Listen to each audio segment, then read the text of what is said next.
Hola oyentes de Radio Sefarad y bienvenidos una vez más a este De Cero a Aleph, el espacio que dedicamos a las matemáticas y el judaísmo con Amelia Muñoz García. ¿Qué tal, Amelia? Buenas tardes. Bueno, como decía, regresamos a este espacio y hoy lo hacemos, como siempre, de tu mano para que nos hables de Boris Grigorievich Galerkin, un matemático e ingeniero judío nacido en el Imperio Ruso. Bueno, háblanos de su obra y de lo que realizó en esta trayectoria matemática. Bueno, pues el trabajo de Galerkin se caracteriza porque se interesaba por problemas sacados de la construcción, ya que era ingeniero, pues de ahí era de donde sacaba sus proyectos de investigación.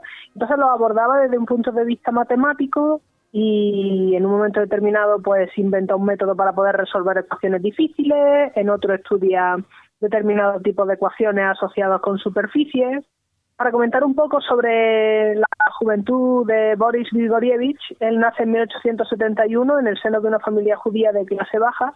Lamentablemente sus padres, aunque tenían una casa en su pueblo de Polotsk, no tenían grandes medios económicos. Producían ellos cierta artesanía, pero en fin, que iban un poco justos de dinero. Eso no les impidió mandarlo a la escuela judía local y posteriormente Galerkin tendría mucho interés en cursar estudios universitarios. Para poder hacer eso, lo que tiene que hacer es irse a Minsk a aprobar una especie de selectividad, y al aprobar esta especie de selectividad eso te daba derecho a cursar el equivalente al COU, que para los oyentes más jóvenes es una especie de curso preuniversitario, tal y como se conocía entonces aquí en España como COU. Y allí, bueno, pues había que hacer el examen antes. Una vez que él consigue aprobar el examen y hacer el curso, lo admiten en la universidad, pero estamos hablando de que ya era 1893, para entonces él tenía 22 años. Entonces cabe preguntarse cómo puede ser que fuera ya tan mayor. Bueno, pues esto es así porque desde que él tenía 12 años, él venía trabajando a tiempo parcial como calígrafo. Le iban dictando cosas y él iba copiando desde muy jovencito.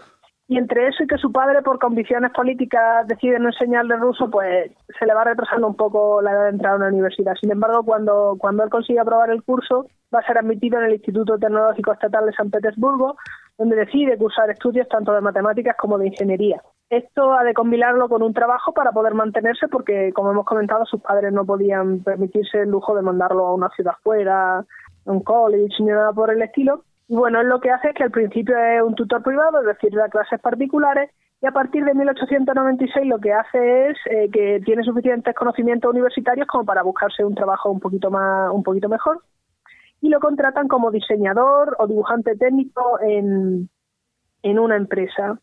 A partir de 1899 acaba su estudio y encuentra un trabajo de ingeniero en Kharkov, en una fábrica de locomotoras. Y esto lo va a combinar con la enseñanza de cursos técnicos a los trabajadores que estaban allí colaborando. Y poco después, en 1903, se va a mudar de nuevo a San Petersburgo para ocupar un puesto en la planta de fabricación de calderas y mecánica del norte. Comienza como ingeniero en la construcción de la línea de ferrocarril del este de China, para 6 meses después ser nombrado jefe del departamento de calderas. En este momento empieza a hacerse ya un nombre dentro de los círculos de intelectuales y de ingenieros. Sin embargo, sus actividades políticas pondrían en pausa un poco su carrera durante un tiempo, ya que resulta que durante sus años de universidad él perteneció, como muchísimos otros, a un grupo socialdemócrata. Y el año que se gradúa, que va a ser 1899, pues se hace miembro del Partido Socialdemócrata Ruso, el que varios años después se transformaría en el Partido Comunista.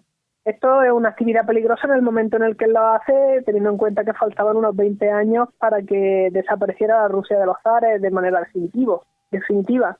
¿Y en qué se va a traducir? Bueno, pues por ejemplo, en 1905 va a participar en la organización y fundamentación del Sindicato de Ingenieros de San Petersburgo y va a ser detenido este mismo curso por organizar una huelga de ingenieros. Y de hecho esta no va a ser la única vez que se ha encarcelado. Concretamente, en 1906, Galerkin se hace miembro del Comité del Partido Socialdemócrata de San Petersburgo y él considera que esta ocupación va a abarcar todo su tiempo y va a aparcar la planta de ferrocarriles, la va a dejar un poco de lado. Y a mediados del verano de 1906, la policía rusa arresta prácticamente la totalidad del comité del partido. Y bueno, tener en cuenta que los registros muestran que no fue una acción pacífica. En un momento determinado hubo disparos y por este motivo alguno de los miembros fue sentenciado a 8 años. Otros fueron sentenciados a 2, pero Galerkin consiguió, él y otros cuantos, salir hasta cierto punto no muy mal parado, ya que solamente tuvo que pasar 18 meses en prisión. Y esto enfría bastante sus intereses en política y, bueno, no es para menos, ¿no? Uh-huh. En vez de pasarse la sentencia, pues, como se suele ver en las películas, levantando pesas o continuando con su agenda política, él lo que decide es volcarse en su carrera como investigador y desarrollador.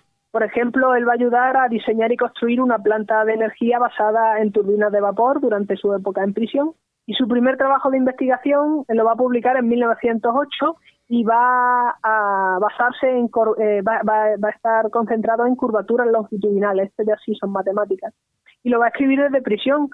Y claro, como tampoco es que tuviera mucha prisa, podríamos decir, pues 18 meses es un periodo largo, me imagino que para él larguísimo, lo que hace es volcarse totalmente y da lugar a un artículo extenso, un artículo de 130 páginas.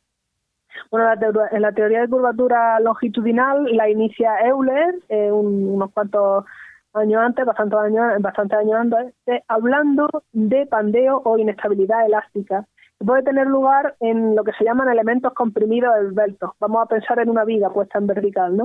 Uh-huh. Y que da lugar a desplazamientos perpendiculares a fuerza de compresión. Si nosotros pensamos en esta viga y le ponemos un peso muy grande encima, lo que hace es curvarse hacia la derecha, hacia la izquierda. La viga se dobla.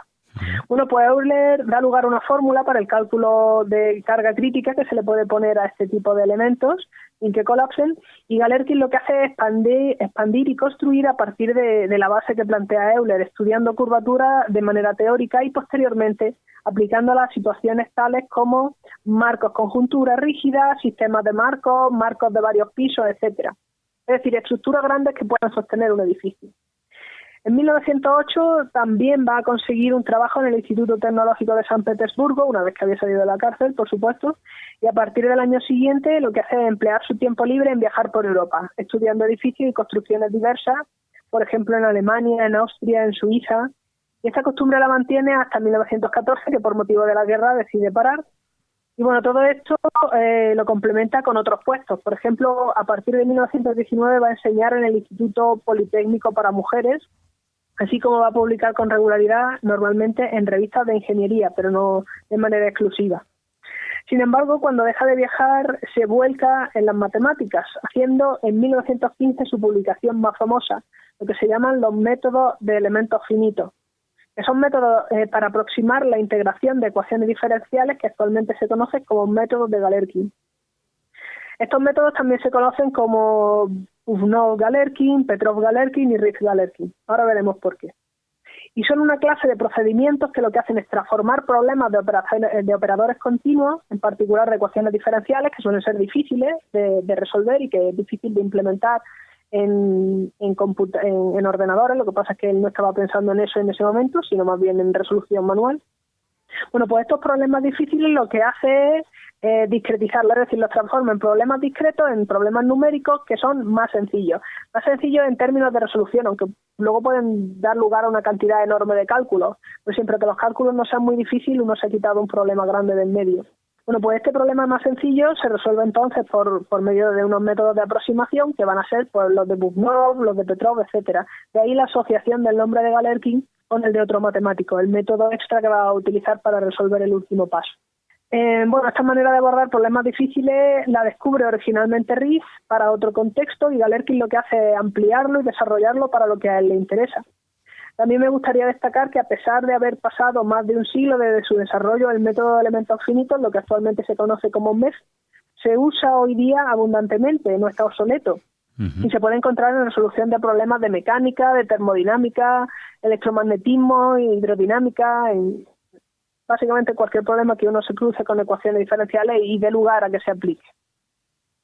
Bueno, volviendo un poco a la vida de Boris Grigorievich, en 1920 va a ser ascendido a jefe del Departamento de Estructuras Mecánicas, puesto que fue creado ese mismo año y que él va a ganar en competición con sus compañeros, es decir, que no lo nombran a dedo, sino que él se lo gana.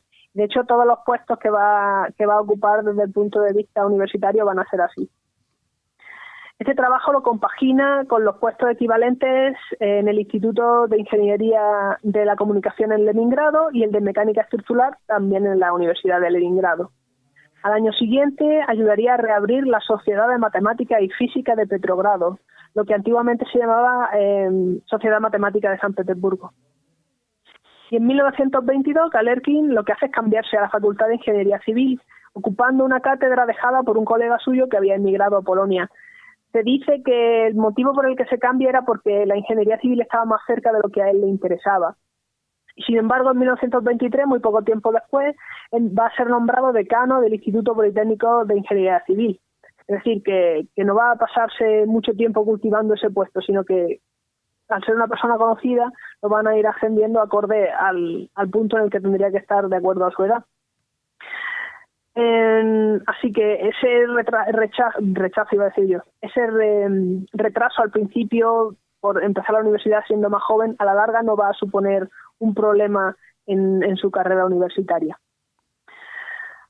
El hecho de que lo nombraran decano del Instituto Politécnico de Ingeniería Civil fue un evento afortunado, ya que él tenía mucha mano izquierda y mucha diplomacia, y esto ayudan a apaciguar la tensa situación que había en ese momento en la facultad, porque ni el claustro, ni el Partido Comunista, ni la Asociación de Estudiantes se estaban llevando muy bien en aquel momento. Entre otras cosas, se dice que no solo conseguía neutralizar a aquellos asistentes entusiastas que lo habían nombrado en contra de su propio criterio, sino que era capaz de retrasar todo lo posible la ejecución de órdenes cursadas por los líderes del partido, que él consideraba líderes no del todo competentes, ya que en aquel momento se estaban llevando a cabo un montón de experimentos en educación, y algunos tenían más éxito y otros, desde el punto de vista de Grigorievich, no iban a ser lo más indicado para implementarlo en una universidad. Además, entre 1924 y 1929, él va a ser profesor del Instituto de Ingenieros del Ferrocarril, y cuando en 1926 el ministro de Educación se pone de acuerdo de manera secreta con el decano de su facultad para cerrar la sección de construcción de carreteras, pues Boris va a intervenir. Esta sección era la única que había en la Unión Soviética en donde se enseñaba construcción de raíles electrificados para trenes, así como la construcción de metros y construcción de tranvías. Bueno, pues cuando Boris Grigorievich se entera de que esto va a suceder, consigue que en Moscú le firmen una contraorden, ¿no? Una orden cancelando esta decisión. Uh-huh. Y unos años después conseguiría, además, equipar su facultad con un laboratorio de hidrotécnico, así como laboratorios de gran tamaño que serían la base del futuro Instituto de Investigación Hidrotécnico. Vaya, que mantiene su lucha, ¿no? Esa política que iniciaba en su juventud hace que mantenga viva su pasión por la arquitectura y por la justicia social también. En parte sí y en parte no. En parte sí, porque toda su vida estuvo trabajando en la universidad para mejorarla, para que la cosa no cayera en el olvido, para que no hubiera desmanes, a lo mejor llevados a cabo por personas que no sabían exactamente cuánto daño podía hacer cerrar, por ejemplo, una rama de la facultad. Y por otra parte también se mantenía alejado de lo que era la política dura 100%, porque consideraba que después de haber estado en la cárcel ya había tenido suficiente. Uh-huh. De este hombre se pueden contar un montón de cosas. Sin embargo, no hay que olvidar que Galerkin también era matemático. Entre 1917 y 19 lo que hace es publicar estudios sobre láminas planas, triangulares y rectangulares, y estos trabajos pasan bastante desapercibidos en Rusia, no solamente por la guerra, sino porque había cierta escasez de revistas científicas, y entonces cuando él vuelve a publicar otra vez, que va a ser unos 3 o 4 años después, va a publicar en revistas extranjeras, lo cual es sorprendente porque en aquel momento publicar fuera no solo era peligroso, sino muy complicado. Sin embargo, él podía permitírselo. Galerkin, por ejemplo, va a publicar láminas delgadas elásticas en 1937, va a ser un trabajo de matemática aplicada, y también comenzando a mediados de la década de los 30 y hasta su muerte en 1945, se va a interesar y va a trabajar en teoría de revestimiento, con múltiples aplicaciones en industria y construcción. Él, como comentábamos antes, lo que hacía era coger un problema que estaba sacado de una situación real y lo estudiaba desde el punto de vista matemático. Entonces, a pesar de los nombres, lo que hacía era resolver problemas de ecuaciones diferenciales en derivadas parciales, por ejemplo. Una de las consecuencias de esta investigación va a ser, por ejemplo, pues que lo transformen en consultor en la construcción de plantas de energía térmica, de energía hidroeléctrica y de otro tipo de plantas de energía, principalmente en el noroeste de la URSS. Y todo esto lo puede lograr pues porque era un científico de talla mundial, reconocido como tal en su país, y porque cada vez que le preguntaban por sus actividades revolucionarias de joven, sus respuestas eran muy vagas, eran inexactas, eran oscuras, no se metía en dar muchos detalles, sabedor de que a lo mejor un paso en falso o decir algo que no debía podía acarrearle perder todo lo que tenía en aquel momento, que la verdad es que era mucho. Por ejemplo, en 1928 él va a ser elegido miembro de la Academia Soviética de las Ciencias y unos años después lo van a nombrar miembro de pleno derecho. En 1934, por ejemplo, le otorgan 2 doctorados, uno en Ingeniería y otro en Matemáticas, por la Federación Rusa de Ciencias y Técnicas, y también era miembro de la Comisión de Alta Certificación del Comité del Estado en Educación Técnica Superior. Por nombrar algunas, también se podría decir pues que era editor jefe de la revista Matemáticas Aplicadas y Mecánicas y que era presidente de la Comisión para el Proyecto de Construcción del Palacio de los Soviets en Moscú. Pero esto no le va a impedir seguir enseñando. Él de hecho, hizo promesa, podríamos decir, ¿no? Y decidió que él iba a seguir dando clases y dio clases de teoría de electricidad durante muchísimos años, hasta que en un momento determinado no puede seguir. ¿Por qué? Pues, por ejemplo, en 1969 se encuentra con que se forja la Escuela de Construcción Militar y Galerkin va a ser nombrado jefe del Departamento de Mecánica Estructural. Al ser un puesto militar, pues él debía de ir vestido acorde, ¿no? Él iba vestido de general y se dice que aquello no le gustaba nada y que no le gustaba que él fueran saludando, cosa que se junta al hecho de que nunca había sido militar y entonces él estaba incómodo todo el tiempo y aún así él permanecía colaborando y permaneció en su puesto y, por ejemplo, colabora en el grupo de expertos de defensa de la ciudad, llegando a ser evacuado a Moscú en el momento en el que San Petersburgo está en peligro. Allí se uniría a la Comisión de Ingenieros Militares de la Academia Soviética de la Ciencia y va a estar trabajando sin parar, trabajando hasta que las tropas soviéticas consideraron que se había ganado la Segunda Guerra Mundial y muy poco después muere debido al desgaste del trabajo, el desgaste que el trabajo produjo en su salud. Muere al principio de julio de 1945. Bueno, pues hasta aquí la vida y obra de este matemático e ingeniero judío, de Boris Grigorievich Galerkin. Una obra muy interesante, la verdad, y seguro que, como nos decía Amelia, podríamos hablar mucho más sobre él, porque desde luego que todo lo que nos has contado es interesante y que seguro que la sociedad, tanto rusa como internacional, está disfrutando hoy en día también, ¿no? Con esos avances arquitectónicos y de ingeniería. Sí, en efecto, algunas de las construcciones que él hace, sobre todo con estructuras grandes, van a ser las primeras que se hacen en la URSS. Y eso no solamente va a ser en Rusia, sino que se va a ir exportando a todos los países satélites con el tiempo. Bueno, pues aquí queda ese legado de Galerkin. Cerramos la conexión de Cero a Aleph, en el que, como siempre, recibimos a nuestra colaboradora Amelia con alegría para que nos cuente y les cuente a ustedes aquí en Radio Sefarad más historias sobre matemáticos judíos en este programa.